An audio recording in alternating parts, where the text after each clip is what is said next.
livro de Reis, capítulo 2, versículos 1 e 2, está escrito assim: E aproximaram-se os dias da morte de Davi, e deu ele ordem a Salomão, seu filho, dizendo: Eu vou pelo caminho de toda a terra, esforça-te, pois, e sê homem. Na versão Almeida atualizada está escrito, nessa parte final, que Davi diz: Portanto, tenha coragem e seja homem. Você acredita que Davi disse essas palavras? Então vou ler mais uma vez e você repete após mim. Vamos lá. E aproximaram-se, com fé, e aproximaram-se os dias da morte de Davi, e deu ele ordem a Salomão, seu filho, dizendo: Eu vou pelo caminho de toda a terra, esforça-te, pois, e ser homem. Olhe para quem está do teu lado e diga: essa palavra é para você, viu? Você crê que essa palavra é para nós? Você crê que o Senhor vai falar conosco? Então, por gentileza, com suas mãos, vamos dar ao Senhor e a sua palavra a melhor salva de palmas que você já deu. Feche os seus olhos, aplaudindo, glorificando, Senhor nosso Deus e Pai, Deus Santo, bendito, amado e todo-poderoso. Nos reunimos, meu Deus, por tua causa, para te adorar, para te glorificar, para bendizer e engrandecer ao teu santo e poderoso nome. Pai querido, a tua igreja agora te aplaude e glorifica. Abra os céus agora, meu Deus, e receba o louvor da tua igreja. E por essa mesma abertura, já derrama a tua graça, a tua bênção, a tua abertura e o teu poder. Ninguém viu a coisa igual a falar, não tem nada a dizer. Todos queremos ouvir a tua voz, a tua palavra. Vamos usar do pregador, a boca do mensageiro. Eu digo que o Senhor cresça, removendo toda barreira, todo obstáculo, e envia a tua palavra com poder e autoridade, e que a tua palavra gravar e produza o resultado para a qual está sendo enviada, em nome do Senhor Jesus. Diga amém, Senhor.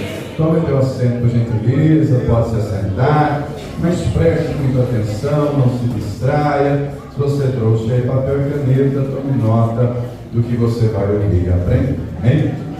Muito bem. Davi aqui já está velho, e a palavra nos diz que ele veio a óbito, faleceu, morreu, o Senhor o recolheu, quando ele tinha a idade de 70 anos. E aqui ele já está no final da vida, ele sabe que os dias da sua partida estão se aproximando, e ele chama Salomão. Deus escolheu Salomão. Você pode declarar isso para quem está ao teu lado: Deus escolheu você também, viu?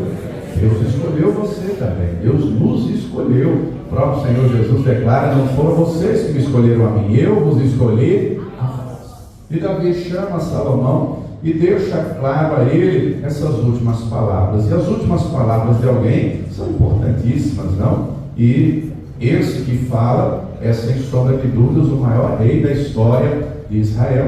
Salomão é jovem, inexperiente. Salomão tem aí em torno de aproximadamente 18 anos de idade, e ele tem uma grande missão pela frente: dar continuidade ao legado de Davi, e ainda mais, uma outra grande missão dada não só pelo Davi, dada pelo próprio Deus. Salomão iria construir o templo. Note então que Davi vai dizer a ele, no versículo 2, a parte final, lemos duas coisas. Primeira delas: esforça-te. Diga para quem está do teu lado: Deus espera esforço de você, viu? Deus espera esforço. Note que Deus nunca pediu nada impossível para ninguém, Ele só pede o possível. Deus espera que nos esforcemos. Davi se esforçou e muito, e ele sabia que Salomão também deveria se esforçar. É necessário esforço para permanecer no caminho do Senhor. É necessário esforço para guardar e cumprir a palavra do Senhor. Davi sabe que as promessas de Deus são condicionais à nossa fé, à nossa obediência, à nossa perseverança. Davi sabe de tudo isso. Ele sabe muito bem que se ouvir e obedecer, as bênçãos virão e alcançarão. Mas se deixar a Deus, se apartar de Deus, vem maldições. Deus prometeu a Davi: se teus filhos guardarem o teu caminho, andarem na minha presença fielmente como você, não faltará sucessor no trono. Diga para quem está do teu lado: Deus tem promessa para você, para a tua casa, para a tua descendência. Se esforce, porque vai valer a pena. E o que Davi diz a Salomão é inspirado naquilo que o próprio Deus disse a Josué. Deus disse a Josué: seja forte, corajoso, ou seja, se esforce, tenha bom ânimo, porque eu sou contigo. Eu sou contigo. Davi sabia que o Josué se esforçou, lutou, batalhou e venceu. Promessa nenhuma caiu por terra, tudo se cumpriu. Davi também foi um grande guerreiro. E diga para quem está ao teu lado: você também tem que combater o bom combate da fé, sem esmorecer, sem desanimar, sem retroceder. Mas note que Davi não diz a Salomão somente esforça-te. Ele diz, além de esforça-te, ele vai dizer: ser homem, seja homem. E foi o que Deus colocou no meu coração para inspirar o tema deste encontro. Vem se tu é homem. É necessário ser homem. Todo menino, ele quer se tornar homem, não é? Salomão ainda era um menino. Aliás, quando ele vai orar, que o texto nos relata aqui no capítulo 3, no versículo 7, ele vai orar a Deus, ele deixa claro: eu ainda sou um menino. Ele diz isso na sua oração, não é? No capítulo 7, Senhor meu Deus, fizeste reinar no lugar do meu pai Davi, teu servo, e eu sou ainda um menino pequeno, não sei como sair e como entrar. Ele mesmo admite que ele é um menino. Note então que todo menino quer se tornar homem. E note que a atitude de Salomão, e o texto que citei, é uma oração que ele faz no Monte Gibeão, porque ele sabe que sozinho não vai ter êxito, não vai conseguir governar. Ele quer Deus no comando. Ele ora a Deus. Ele já apresentou a Deus 1000 holocaustos, e naquela noite Deus aparece a ele e diz: peça o que você quiser. Imagina se Deus diz isso para você. O que você ia pedir? Peça o que você quiser que eu vou te dar. Uma coisa é alguém dizer isso que não pode fazer nada, não é? Uma coisa é alguém dizer, não é? Você já ouviu? Conta comigo. Alguém já te disse isso? Mas disse às vezes por educação, disse às vezes, né, por voluntariedade, mas você sabe que não vai poder fazer muita coisa. Outra coisa é alguém que tem poder no céu e na terra para resolver qualquer coisa, para fazer milagres e maravilhas. Você bem sabe que Salomão pediu sabedoria, não para ele se achar ou ser melhor do que ninguém, mas sabedoria para governar o povo. Mas note então que o menino precisa se tornar homem. Vá lá comigo, na primeira carta de Paulo aos Coríntios, capítulo de número 13, eu vou ler somente o versículo 11. Primeira carta aos Coríntios, capítulo 13, versículo de número 11. Abra lá comigo e acompanhe o texto. 1 Coríntios 13, versículo 11, está escrito assim: quando eu era menino, falava como menino, sentia como menino, discorria como menino, mas logo que cheguei a ser homem, acabei com as coisas de menino. Note que o contexto do texto, esse capítulo inteiro, Paulo está falando de amor. Aliás, esse capítulo está dentro de um assunto mais amplo, porque no capítulo 12, capítulo 15, ele está falando de dons, né? Ele está falando da igreja, está falando da obra de Deus, do reino de Deus, ele está falando de conduta, ele está falando de comportamento, ele está falando do coração, um assunto vital, que Deus conhece muito bem cada um dos nossos corações. A boca vai falar do que o coração está cheio. De acordo com aquilo que está no coração serão as atitudes, não somente a fala. A palavra deixa claro que de tudo que se deve guardar, devemos guardar o coração. Mas note aqui que o texto é claro em dizer: quando eu era menino, eu falava como menino, eu sentia como menino, eu agia, eu discorrer é agir. Como é que um menino fala? Brincando, não é? Sem muito compromisso, sem muita responsabilidade, que é um menino, é uma criança, não é? Como é que um menino sente? Como é que um menino age? Menino é menino, criança é criança, tem conduta de criança, comportamento de criança. Agora o problema é quando o camarada é barbado e tem atitude de menino. O problema é quando a criatura já tem cabeça branca e tem atitude de menino. Aí o negócio complica. Tem camarada adulto que o comportamento é pior de um adolescente de 14, 15 anos de idade.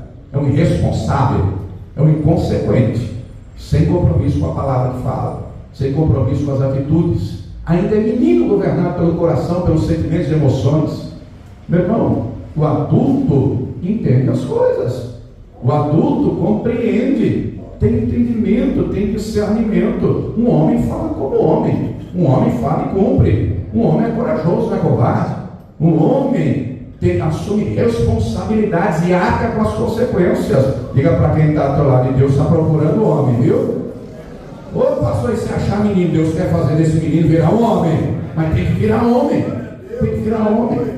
Compreenda que estamos falando de atitudes, tá? Note que Paulo também vai dizer que nós devemos ser criança, antes que alguém pense: ah, pastor, mas Jesus disse que quem não se fizer como criança não vai herdar. Ele está falando de inocência, ele está falando de pureza de coração, é outro assunto, deu para entender? E nesse sentido, Paulo vai dizer que nós devemos ser criança na malícia.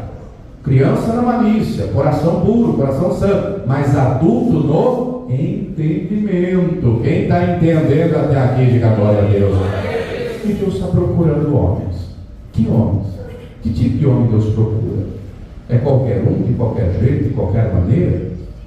Nós vamos aqui discorrer a Escritura, e aí, se você for rápido e guerreiro, se você vai acompanhando, se não vai anotando, vejamos então que tipo de homem Deus procura. Afinal de contas, Davi disse a Salomão: seja homem. Isso não vale só para Salomão, vale para mim, vale para você, vale para nós.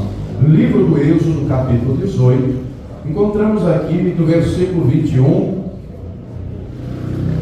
uma direção, um trilho de que tipo de homem Deus procura. Êxodo 18, versículo 21. E tu, dentre todo o povo, é o conselho que Jetro deu a Moisés. E tu, dentre todo o povo, procura homens capazes, tementes a Deus, homens de verdade, que aborreçam a avareza. Somente até aqui. Você sabe que o contexto do texto é que o Moisés estava sobrecarregado, com muita demanda, era uma multidão gigantesca para ele resolver todas as situações e causas. E aí o Jetro, que é o sogro dele, chega, vê a circunstância e diz: você vai morrer, Moisés, você vai desfalecer. É muita coisa, é muita demanda, você não vai dar conta, você precisa de gente para te ajudar. E é nesse contexto que ele vai trazer essa palavra. Mas preste atenção: tu, dentre todo o povo, procura homens capazes. O homem tem que ser capaz e não incapaz. Capaz o quê? Capaz de fazer as coisas. Você sabe muito bem que ninguém nasceu sabendo. O único que sabe tudo é Deus. Mas um homem tem que aprender as coisas para resolver. Tem homem que é desenrolado, mas tem gente que é tapado. Você conhece gente tapada? Só diga para quem está do lado: tu tem que ser desenrolado, viu? Não é tapado não. Já ouviu ditar: quem tem boca vai a Roma. Nós não sabemos tudo, irmão. Nós não sabemos. Quem sabe tudo é Deus. Mas às vezes o que você não sabe, alguém do teu lado sabe. Um parente sabe, um vizinho sabe, um amigo sabe, um irmão da igreja sabe. Deu para entender? Quem quer aprender vai buscar. Mas o texto diz ainda mais: tementes a Deus. O temor de Deus é o princípio da sabedoria. Homens de verdade, homens que amam a verdade e não a mentira. Você conhece gente mentirosa por aí? Homem mentiroso, que não tem compromisso com o que fala. Esses aí Deus não quer não. Deus está procurando homens de verdade. Deus está procurando homens segundo o seu coração, como Davi disse a Salomão: conhece o Deus de teu pai, serve com o coração inteiro, perfeito com a alma voluntária, porque Deus esquadrinha o coração. Se você buscar, você vai achar. Se você o deixar, Ele te deixa para sempre. Mas Deus procura homens também, como José. Mateus capítulo 1, versículo 19.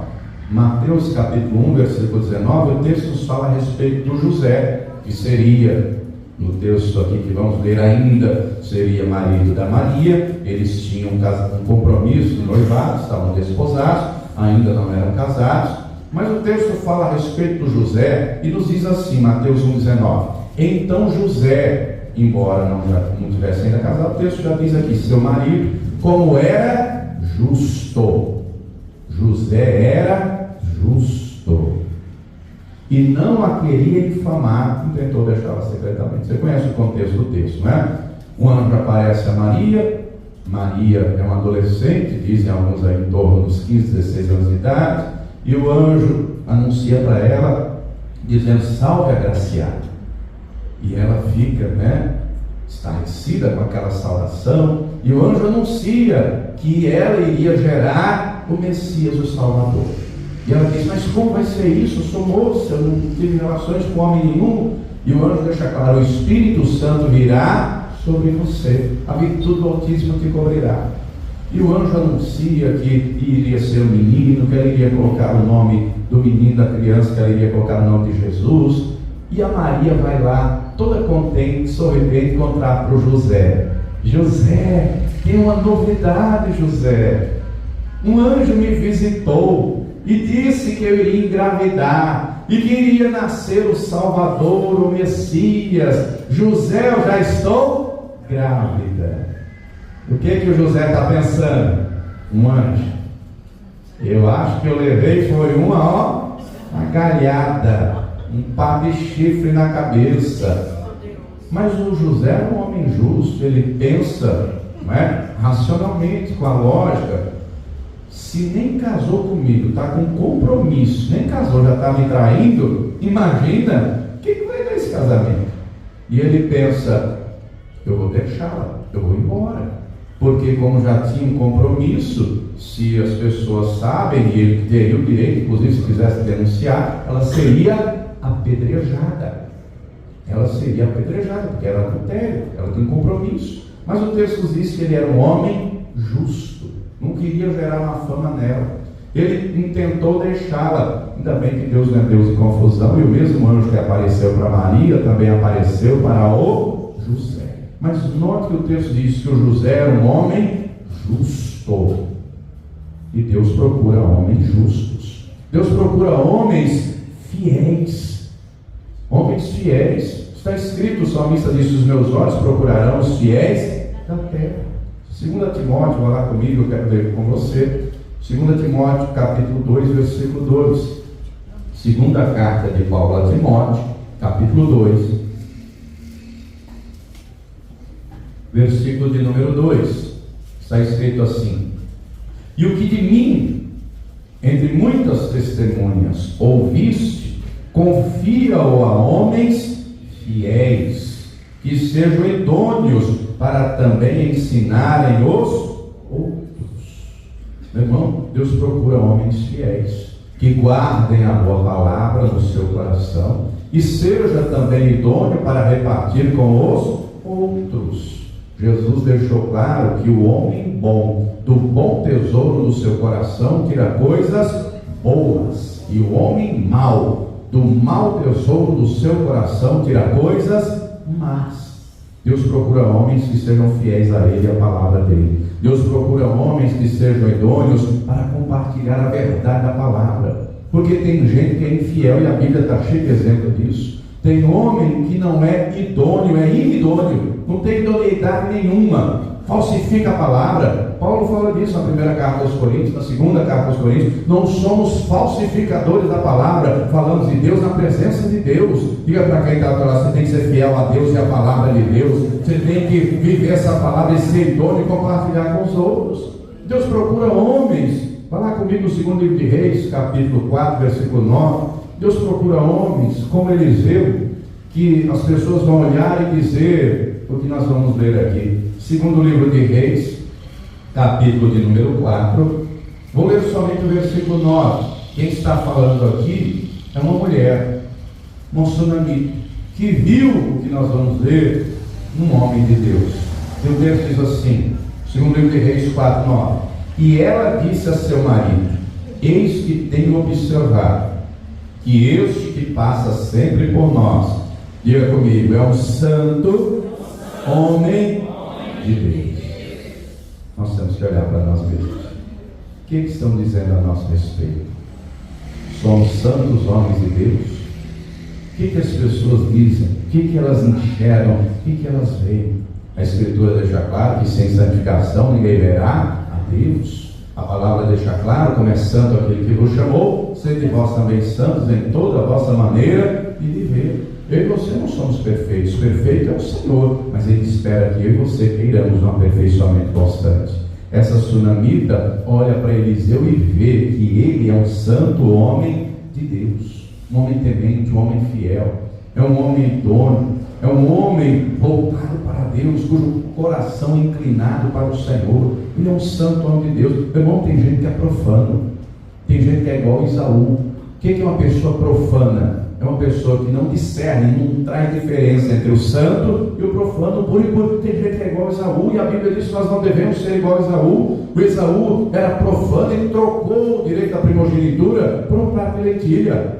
E a palavra deixa claro que depois ele buscou, chorando com lágrimas, mas não houve lugar de arrependimento. Nós não podemos ser profanos. Tem gente profana por aí, não está nem aí para Deus e para as coisas de Deus, sem temor de Deus nenhum. E tem gente até que está no mesmo caminho do rei Uzias. Outrora buscou a Deus, outrora viu Deus agir, Deus abençoar, mas dali a pouco se ensoberbeceu e entrou, achando que poderia fazer o que quisesse. E para quem está tomando, abre os teus olhos enquanto é tempo, irmão. Seja fiel, seja santo, porque em breve o Senhor virá para levar o povo dele. Sem santificação ninguém verá Deus. Seja santo no seu trabalho, seja santo na sua casa, seja santo nos seus negócios, seja santo em tudo que você fizer.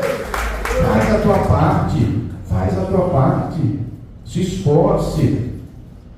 Deus procura os verdadeiros adoradores. O próprio Senhor Jesus deixou claro que Deus procura os verdadeiros adoradores que adorem a Ele em espírito e em verdade. O verdadeiro adorador adora independentemente da circunstância, como Paulo e Silas. Estavam na prisão, estavam no calabouço, estava açoitado, estava acorrentado, mas não estava amordaçado, a boca estava livre. E perto da meia-noite eles oravam, eles louvavam, e Deus operou de maneira extraordinária. E declare para quem está do lado: Deus vai operar na tua vida também. Seja o verdadeiro adorador, seja aquele que leva a tua casa a adorar, seja aquele que a tua família vê você orando, você louvando, a tua esposa, os teus filhos olham para você e dizem: esse é um homem de Deus, esse é temente, porque você fazendo a sua parte. Ô meu irmão, Deus opera o terremoto, Deus abre portas, Deus quebra correntes. Quem está entendendo, diga glória a Deus.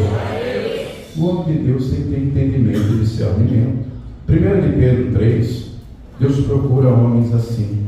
Primeira carta de Pedro, capítulo 3, versículo 7, está escrito assim. Abra lá comigo, é já perto do final, perto do Apocalipse. Primeira carta de Pedro, capítulo de número 3, versículo 7. Igualmente vós, maridos, coabitai com ela quem? Com a esposa, né? Com entendimento, ao meio da atualizada diz, com discernimento, dando honra à mulher como vaso mais fraco, como sendo vós os seus cordeiros da graça da vida, para que não sejam impedidas as vossas orações. Você entendeu a seriedade disso? Você entendeu o que nós acabamos de ler? Se você não tratar a sua esposa com entendimento, se você não tratar a sua esposa com discernimento, se você não honrar a sua mulher, sua oração não sobe do teto, varão. Isso é seríssimo. Meu irmão, e é tão fácil, tão lindo ler o texto.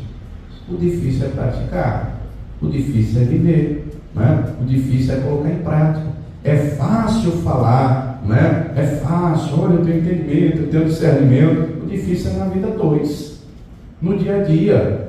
Já te contei do armário que eu fui colocar no banheiro lá de casa? Contei não? Então vou contar rapidinho. Minha esposa, um belo dia, comprou um armário e falou para eu colocar no banheiro. E aí eu fui lá e furei a parede do banheiro, fiz 4 furos para botar o armário do banheiro. E fui lá e botei o armário do banheiro, coloquei lá. Aquele armário que abre assim para cima, só uma peça. Tudo bem, quando eu termino, chamo ela: amor, coloquei o armário no banheiro. Ela veio ver. E quando ela olhou, ela falou: não acredito, você furou no lugar errado.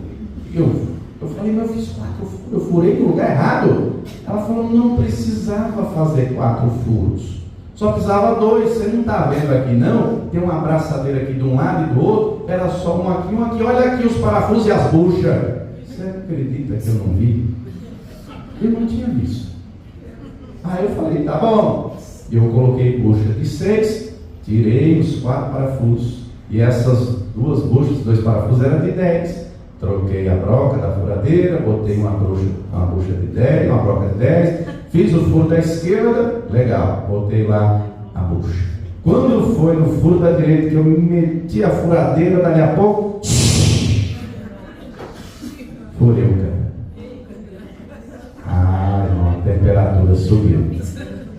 A temperatura subiu E a água veio no peito assim, eu falei, tá bem. Falei, eu já tinha feito 4 furos. O armário já estava na parede. Aí na hora eu soltei um brado, olha o que você fez. Mas quem foi que furou? Ela não falou nada, ficou calada. Aí eu, na hora o armário estava assim do lado, peguei uma cadeira rapidinho, botei, fechei o registro. Eu falei, poxa vida, olha o trabalho que você vai me dar, agora eu vou ter que quebrar tudo, vou ter que armar o cano e não sei o que, não sei o que. E ela não falou nada. E ela ficou triste. Aí eu falei, meu Deus, não acredito. Enfim, você sabe que a gente tem 3 filhos pequenos, precisa novamente, né? Ela não falou nada. Mas eu vi que ela ficou triste. Na hora eu fiquei nervoso, eu fiquei bravo. Mas dali a pouco, diga para quem está do teu lado, na hora de você ficar nervoso, respira fundo, viu? Não, Satanás está matando, o negócio não é brincadeira não. Dali a pouco eu respirei fundo, o Espírito Santo veio ao meu coração e disse, ela não falou por mal, ela não queria cano furado, ela só queria o armário colocado. Vai pedir perdão para ela? Eu falei, eu vou nada, eu estou com raiva. Eu vou gastar dinheiro, eu vou ter trabalho para esse raio desse armário. E o Espírito Santo vai pedir perdão para ela. Aí eu lembrei desse texto aqui. Se eu não der honra para ela, Deus não ouve minhas orações.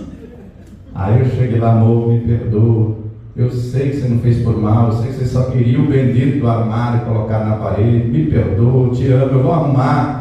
Aí ela pensou, ai, mozinho, eu sei, desculpa, eu não queria que você furasse, aparar o cano e tal e tal. Resumindo, tive que quebrar tudo, tive que arrancar cano, comprar cotovelo, arrumar, mas está lá arrumado, graças a Deus.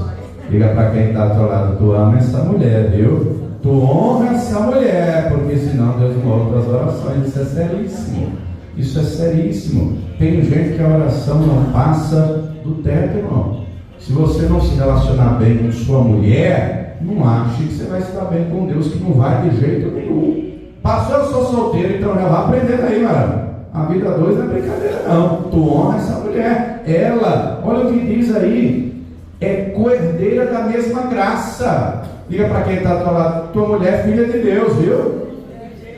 Tu trata ela bem, porque teu sogro também é teu pai.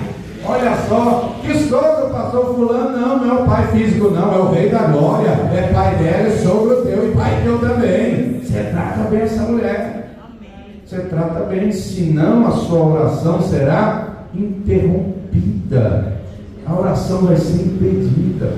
Que homem Deus procura? Ezequiel 22:30.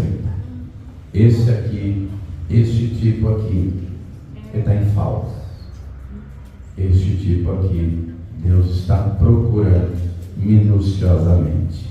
Ezequiel 22, eu vou ler somente o versículo de número 30. Abre aí comigo. Quem está vivo ainda, diga amém. Amém. Quem já dormiu, diga amém. Glória a Deus. Ezequiel 22:30 diz assim: e busquei dentre eles quantos homens? Um homem que estivesse tapando o muro e estivesse na brecha perante mim por essa terra, para que eu não a destruísse, mas a ninguém achei. Aqui é Deus falando. Olha a seriedade da coisa. Quando olhamos a Escritura, nós vemos, por exemplo, Gênesis 18, Deus anunciando a Abraão, eu vou lá em Sodoma, o pecado de Sodoma chegou até mim, eu vou lá destruí-los. E na hora, o Abraão sabia quem era o povo de Sodoma. Desde o capítulo 13 está escrito, eram homens maus, sem temor de Deus, perversos, malignos. O Abraão, ao invés de dizer, isso mesmo, destrói, ele disse, isso não. O Senhor vai destruir o justo com o ímpio. Se lá tivesse 50 justos, o Senhor vai destruir. E Deus disse, se lá tivesse 50, eu não destruo ninguém. E o Abraão pensa com calma, 50, eu acho que é muita gente. Estamos falando de uma cidade inteira. 50 é muita gente. Se tiver só 40, eu não destruo ninguém, Abraão. Ele vai baixando o número. Se tiver 5, eu não destruo ninguém. Mas lá não tinha nem 5, só tinha um, que era o Ló. Você conhece a história, né? E Deus tira o Ló, a família do Ló, sendo Deus misericordioso com Ló e a família dele, porque o Ló era justo, como José. Você pode conferir isso na segunda carta de Pedro. E o justo Ló afligia sua alma justa todos os dias pelo que via e ouvia. Para que foi para Sodoma? Era justo, mas foi fazer besteira. Diga para quem está do lado, tu abre teu olho, viu? Tu abre teu olho. Foi se enfiar onde devia. Lembra do rei Josafá? Foi casar o filho dele com a filha do rei Acabe. Mas Deus mandou 3 exércitos contra ele. Diga para quem está do lado, tu vigia, seja homem de fé, de vigilância, de temor de Deus. Se coloca na brecha, abre teu olho. Abraão intercedeu. Encontramos na Escritura, quando Moisés está no monte, recebendo de Deus a revelação do tabernáculo, daí a pouco Deus diz, ó Moisés, desce lá, porque o teu povo está se prostituindo. Moisés, eu vou fazer o seguinte, eu vou destruir este povo, e eu vou fazer de você uma nova nação. Já pensou se Deus fala isso de tudo? O que é que tu ia dizer? Isso mesmo, eu destrói esse povo todo. Eu sou o cara. Tem até gente que canta música, ficou famosa, né? Dizendo, esse cara sou eu. Não, é o Senhor. Mas tem gente aí que canta isso aí. Moisés vai dizer, eu? Não, eu não. O povo é teu. O povo é teu. Se o Senhor destruir, o que as outras nações vão dizer? O que o Moisés está fazendo? Diga comigo, intercedendo, se colocando na brecha. Se colocando na brecha. Encontramos o maior exemplo de todos, que é o Senhor Jesus. Diga para quem está do lado, ele intercedeu por você, ele intercedeu por nós. O texto que lemos aqui em Ezequiel 22, versículo 30, o texto deixa claro, e busquei dentre eles. Eles quem? Se você ler nos versículos anteriores, você vai ver que eu fiz uma varredura completa. Deus procurou nos príncipes, nos governantes, nos líderes, não achou um. Deus procurou nos empresários, comerciantes, industriais, não achou um. Deus procurou nos sacerdotes, nos profetas, não achou um. Deus vasculhou o povo todo, não achou um. Que povo? O povo de Jerusalém. Povo de Jerusalém, daquela geração. Deus procurou um que estivesse tapando o muro. Mas aqui nós estamos falando de um muro literal. Diga para quem está do lado, é um muro espiritual. É um muro espiritual. Deus usa uma analogia simples para trazer uma verdade espiritual. No tempo bíblico, os muros eram de pedra e ficavam certas frechas e brechas, né? Que se houvesse uma batalha, o inimigo poderia querer se valer daquela brecha, né? Para atacar de algum modo, e era necessário que alguém estivesse sempre tapando as brechas. Tapando como? Betume, argamassa, argila, né? O material que tinha na época. Não poderia ter brecha nenhuma, porque se der brecha, o inimigo entra. Só que aqui não estamos falando somente de algo literal, estamos falando de algo espiritual. Note que era necessário, diga para quem está do lado, sempre tapar as brechas, sempre. Não era só uma vez ou duas, sempre. Abriu a brecha, vai lá então. Não era ficar perguntando, quem abriu a brecha? Não é ficar brigando, a culpa é sua, a culpa é sua. Porque quem gosta de briga é o diabo. Deus não é Deus de confusão. Aleluia. Declare comigo, Deus é Deus de paz. Não é de contenda, de briga, não. Está escrito que ao homem de Deus, ao servo de Deus, não convém contender. Não importa quem abriu a brecha, o que importa é tapar, para o inimigo não entrar. Deus usa uma figura literal para trazer uma verdade espiritual. Era para se colocar na brecha perante o Senhor, pela terra, por aquele povo, por aquela cidade, para que Deus não destruísse. Por que Deus iria destruir? Por causa dos pecados, por causa da rebeldia, por causa da desobediência. Quando Salomão, você lembra que Salomão tinha uma importante missão, não é? Dar continuidade ao legado de Davi e cumprir uma ordem dada pelo próprio Deus, que era construir o templo. Quando ele construiu, Deus gostou, Deus se agradou, Deus mandou fogo do céu, Deus falou com ele.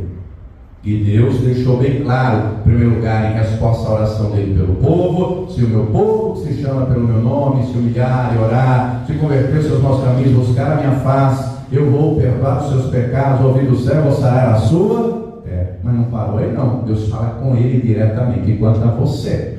Se você andar na minha presença, como Davi, teu pai. Davi era perfeito? Diga para quem está do lado, ele tinha tanto defeito. Diga assim, mas as qualidades eram muito maiores. E uma virtude que ele tinha, que eu e você precisamos ter, é ser homem segundo o coração de Deus, é ser homem de verdade, homem que assume responsabilidade. Quando erra, diz: fui eu que errei, eu assumo o meu BO, eu assumo a responsabilidade, é minha. Essa qualidade ele tinha. Essa qualidade ele tinha. Tinha outros defeitos, mas essa qualidade, entre outras várias qualidades, as qualidades eram muito maiores que os defeitos, essa ele tinha. Ele assumia as suas responsabilidades. Deus deixa claro a Salomão: se você andar na minha presença como Davi teu pai, não vai faltar sucessor. Mas se afastarem, se desviarem, eu vou destruir o templo e vou fazer algo que quem ver vai dizer: que tragédia é essa? O que esse povo aprontou diante do seu Deus para acontecer isso? E é o que está na iminência de acontecer.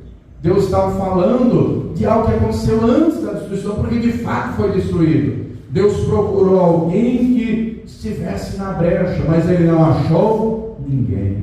Meu irmão, e Deus tem que achar você. Diga para quem está ao lado: ele está procurando um homem de verdade, que se coloca na brecha pela esposa, pelos filhos, pela casa, pelo trabalho, que se coloca na brecha pela igreja do Senhor, que se coloca na brecha por essa cidade, por esse estado, por essa nação. Homens e mulheres, homens de Deus que dobram o joelho para clamar e declarar: bendita a nação cujo Deus é o Senhor. O homem que declara: Senhor, tem misericórdia. Tem homens de Deus aqui, tem mulheres de Deus, tem misericórdia, Senhor. Você sabe muito bem que Jerusalém foi destruída, porque naquela geração não tinha um que se colocou na brecha. E Deus está procurando homens que se coloquem na brecha. O salmista diz no Salmo 37, 23, que os passos de um homem bom são confirmados pelo Senhor. Ele deleita-se no seu caminho. A palavra de Deus deixa claro, Atos dos Apóstolos, capítulo de número 11. Olha o que Deus vai dizer aqui de um homem, que a palavra registra aqui a respeito desse homem. Atos dos Apóstolos, capítulo 11. Eu vou ler somente o versículo de número 24. Acompanhe aí comigo. Livro de Atos, capítulo 11, versículo 24. Está escrito assim: porque era homem de bem, cheio do Espírito Santo e de fé, e muita gente se uniu ao Senhor. O texto está falando de Barnabé. Em primeiro lugar, o Deus disse que era homem de bem. Irmão, homem de bem está cheio de gente por aí. Tem muita gente que é homem de bem. O que é homem de bem? Pessoa que faz a coisa certa. No direito é conhecido como homem médio. O que é o homem médio? Pessoa de bem. Pessoa que honra seus compromissos, que tem que pagar suas contas, não é voltada para o crime, não é voltada para o mal. Para ler isso daí já é um homem médio, já é um homem de bem, uma pessoa de bem. Só que o texto fala que o Barnabé não era só um homem de bem. Você sabe muito bem que tem gente que é do mal, sim ou não? E está cheio de ladrão aí, é ou não é? E tem de ladrão aí roubando nos pontos de ônibus, nas madrugadas. E tem de gente por aí entrando em casas, empresas, assaltando. O que tem de gente perversa e maligna. O texto diz que Barnabé era um homem de bem. Mas diz mais: ele era cheio do Espírito Santo. E Deus procura homens que queiram a cada dia mais não se embriagar com vinho em que há contenda, mas se encher do Espírito Santo. Homens que tenham sede da presença dele, fome da palavra dele. Mas o texto diz que ele era cheio do Espírito Santo e era cheio também de fé. Meu irmão, uma coisa anda junto com a outra. Não tem como ser cheio do Espírito Santo e não ter fé. Porque a fé vem pelo ouvir e ouvir a palavra. Mas note que o texto traz um detalhe aqui. Muita gente se uniu ao Senhor Através dele. Meu irmão, que Deus está procurando homens que Ele vai encher com a presença dele, que a fé vai transbordar, homens que Deus vai trabalhar nele e através dele, para que através da tua vida muita gente se una ao Senhor, muita gente da tua casa, muita gente da tua família, muita gente dessa cidade, para o nome do Senhor ser glorificado. Quem está entendendo, diga glória a Deus. Davi deu ordem a Salomão, e diga para quem está do teu lado: o Rei dos Reis, que é Jesus Cristo, deu ordem para todo aquele que nele crê, e de por todo mundo pregar o Evangelho a toda criatura. A ordem é para você, a ordem é para mim. A palavra do Senhor deixa claro que Ele disse: vocês serão minhas testemunhas. Homem de Deus é cheio do Espírito Santo, homem de Deus é cheio de fé. Diga para quem está do teu lado: homem de Deus se esforça. Diga para quem está do teu lado: é corajoso, não é molenga não é covarde não retrocede para trás, mas avança na fé. Quando erra, tropeça: Senhor, fui eu que errei, fui eu que peguei, me perdoa, me ajuda, me ensina, porque eu vou andar na tua presença, eu vou fazer o que é reto aos teus olhos. Homem de Deus é um homem que se coloca na brecha, é um intercessor. Quem tem fé aí, diga glória a Deus. Quem quer ser cheio do Espírito Santo, diga glória a Deus. E Ele quer me encher de revestir. Se coloque de pé, por gentileza. Se coloque de pé. Deus deu ordem a Salomão. Davi deu ordem a Salomão, e Deus dá ordem a mim e a você. Tenha coragem, seja homem. Seja homem. Querido, querida, Deus está procurando homens dispostos e disponíveis para servi-lo, para honrá-lo, para adorar. Você bem conhece a vida de Salomão, né? Salomão começa buscando a Deus, ouvindo o conselho do pai, não é? Constrói o templo, Deus manda fogo e glória, coisa tremenda, não é? Mas lá na frente ele começa a vacilar. Lá na frente ele vai casar. Você lembra com quantas mulheres? 1000 mulheres. 1000 mulheres. Mulheres estrangeiras, mulheres de outros povos. Quando lemos o livro de Eclesiastes, os primeiros capítulos, depois de cair na idolatria, que nos relata o primeiro livro de Reis, capítulo 11, Salomão se enveredou por tudo aquilo que o mundo tem para oferecer. Se você ler o livro de Eclesiastes, você vai perceber isso. Ele se voltou para a bebida, ele se voltou para os shows, os espetáculos, as mulheres dançando, os malabarismos da vida, espetáculos. Ele se voltou para isso e viu que era vaidade, aflição e espírito. Ele se voltou para o conhecimento, ele se voltou para a política, ele se voltou para tudo que o mundo tem para oferecer. E tudo, todas as áreas. Imagina os dias de hoje, pessoa mais rica do mundo, Salomão sozinho, o dinheiro dele equivale hoje a 3 trilhões de dólares. Ele diz: tudo que meus olhos desejaram, eu não neguei. Você imagina hoje, Salomão certamente teria um carro cuja pintura é banhada a ouro. Tem gente árabe que tem, não tem nenhuma fortuna dessa. Tem gente aí que não tem o dinheiro que ele tem, e o celular, a capinha é banhada a ouro. Tem gente por aí que não tem o dinheiro que Salomão tem, mas tem não sei quantas mansões no mundo inteiro. Camarada sozinho tinha 3 trilhões de dólares. Imagine o homem mais influente do mundo. Mais influente. Você sabe muito bem que hoje, nos nossos dias, o homem mais poderoso do mundo, humanamente falando, é o presidente dos Estados Unidos, né? Não sei se você tem acompanhado a política. Donald Trump já mandou um recado, deixou claro: quando eu assumir a guerra da Ucrânia vai acabar. Já deixou o recado: Hamas, devolve logo os sequestrados, porque é bom devolver antes de eu assumir. Porque quando eu assumi o mandato, já ficou o recado, e o recado, para um bom entendedor, pinga a letra. Não é só Hamas não, é a turma do Hezbollah, é o Irã que financia. Ele já está mandando a letra. Sabe por que ele está mandando a letra?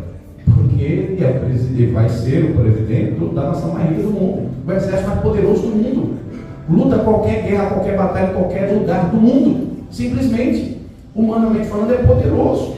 Salomão era assim na sua época. Imagine, além de poderoso, influente, o mais sábio de tudo. Gente vinha de longe com a rainha de Sabá para ouvir a sabedoria daquele homem, para ouvir. Tudo que os olhos desejaram, ele não negou. Usufruiu de tudo que a terra tem para oferecer, desviado de Deus, afastado de Deus. Mas lá pelas tantas ele compreendeu. Por isso que ele conclui no livro de Eclesiastes algo tremendo que serve não só para ele, mas para mim e para você. Eclesiastes 12:10 está escrito: procurou o pregador achar palavras agradáveis, e o escrito é a retidão, palavras de verdade. As palavras dos sábios são como aguilhões, e como pregos bem fixados pelos mestres das congregações, que nos foram dadas pelo único pastor, e pastor com letra maiúscula. E demais disso, filho meu, atenta, não há limite para fazer livros, e o muito estudar em falha da carne. De tudo que se tem ouvido, o fim é: teme a Deus e guarda os seus mandamentos, porque esse é o dever, diga comigo, de todo homem. Porque Deus há de trazer a juízo toda obra e tudo que está encoberto, quer seja bom, quer seja. Para entender essa verdade que ele traz aqui no fim da vida, ele precisou se desviar. Para entender essa verdade, ele precisou se afastar de Deus. Gastou tempo da sua vida nos prazeres do mundo, mas eu e você temos aqui à disposição, meu irmão. Está escrito que o inteligente aprende com os próprios erros. Onde estava, aliás, né? O inteligente aprende com os próprios erros. O sábio aprende com os erros dos outros. E o tolo nunca aprende. Nós devemos temer a Deus e guardar a sua palavra. Ser homens corajosos, porque Deus vai trazer a juízo. E esse dia está chegando. Deus disse a Salomão, Davi disse a Salomão: seja forte e corajoso, seja homem. A Bíblia não esconde os pecados de Salomão. Só que a Escritura nos fala também que veio um, cuja palavra diz que é varão perfeito. Veio um, Rei dos reis, Senhor dos senhores. O próprio Deus se fez carne e habitou entre nós. E a Escritura deixa claro, aos Efésios capítulo 4, que nós não devemos mais ser meninos inconstantes, levados em roda por todo o vento de doutrina, mas nós devemos crescer a cada dia, almejando, buscando, se esforçando a cada dia, para chegar à estatura de varão perfeito. A estatura completa de quem? Diga comigo: de Jesus Cristo. De Jesus Cristo. A Bíblia não esconde os erros de Davi, de Salomão, mas Jesus nunca pecou. Tudo está escrito para eu e você entendermos, crermos e praticarmos. Deus procura um homem e pergunta para quem está ao teu lado: ele achou você? Pastor, achou? Estou aqui. Vamos sair sobre ele aqui à frente. Vamos orar, vamos falar com ele. Eu não sei como é que está a sua vida, quem sabe é você, mas vamos falar com Deus. Vamos falar com o Senhor. Vamos falar com Deus hoje. Quem sabe a sua vida é você, quem sabe a conduta, né, é você. Deus está procurando um homem. Para quê, pastor? Para ele encher com a presença dele. Deus está procurando um homem que se coloque na brecha. Deus está procurando um homem que seja cheio de fé, um intercessor. Deus está procurando um homem fiel, adorador. Deus está procurando um homem. E eu creio que ele achou nesta noite. Amém. Nós vamos orar. Antes de orar, todos já estão na presença do Senhor. Tem alguém? Se você não entregou a vida a Jesus, entregue hoje. Todos vão receber. Tem alguém afastado e quer se reconciliar? Nós vamos orar. Mas abre o teu coração, porque o Rei dos reis, o Senhor dos senhores, o varão perfeito em breve virá e requererá de mim e de você. Requererá. Nós daremos conta de tudo, de tudo, de tudo. Feche os teus olhos. Olhe comigo só a primeira parte, dizendo assim: meu Deus, eu ouvi e entendi a tua palavra. Davi deu ordem a Salomão para que Salomão se esforçasse e fosse homem. E Pai querido, eu vou a cada dia me esforçar, em nome de Jesus. A cada dia eu vou ser este homem que o Senhor procura. Eu não quero, meu Deus, falar, me comportar, sentir como um menino. Eu quero falar e agir e me comportar como homem, meu Deus, como homem de verdade, como homem temente ao Senhor, como homem justo, cujo coração é voltado para Ti, como homem fiel e idôneo, como um santo homem de Deus, em nome de Jesus, que ama a esposa, que honra a esposa. Eu quero, meu Deus, ser este homem que se coloca na brecha. Eu quero, meu Deus, ser este homem de bem, este homem cheio do Espírito Santo e de fé. Sozinho, meu Deus, eu não consigo. Então, Pai querido, vem com a tua glória, com a tua virtude, com a tua presença, com o teu poder, e vem me enchendo, e vem me revestindo, e vem me fortalecendo, em nome do Senhor Jesus. Que assim seja. Amém. Vá agora você orando, vá agora você falando com o Senhor. Não ligue para quem está à direita, à esquerda, à frente ou atrás. É você, o Todo-Poderoso, Senhor nosso Deus e Pai, Deus bendito, santo e amado. A tua palavra é viva, meu Deus, é poderosa. Ela não cai por terra, ela não volta vazia, ela sempre produz resultado. Eu só consigo pregar aos ouvidos, meu Deus, mas o Senhor tem o poder de pregar aos corações, e de abrir o entendimento e o discernimento, e dar sabedoria. Enquanto oramos, meu Deus, aplica a tua palavra ao coração de cada pessoa, cada homem, cada mulher que aqui está nessa casa de oração. Viemos nessa noite por tua causa, Pai amado, em nome de Jesus. Oh Pai querido, sozinho nada podemos, nada conseguimos, mas, meu Deus, diz a tua palavra: posso todas as coisas naquele que me fortalece. E andará